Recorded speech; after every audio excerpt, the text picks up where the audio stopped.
హైదరాబాదుకు తాగునీరు కావాలంటే మల్లన్న సాగర్ నుంచి కాళేశ్వర జలాలు తరలించాల్సిందే.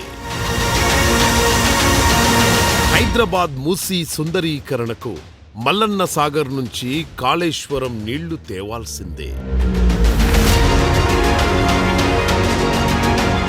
రేవంత్ శంకుస్థాపన చేసిన గంధమల్ల ప్రాజెక్టుకైనా మల్లన్న సాగర్ నుంచి కాళేశ్వర జలాలు రావాల్సిందే.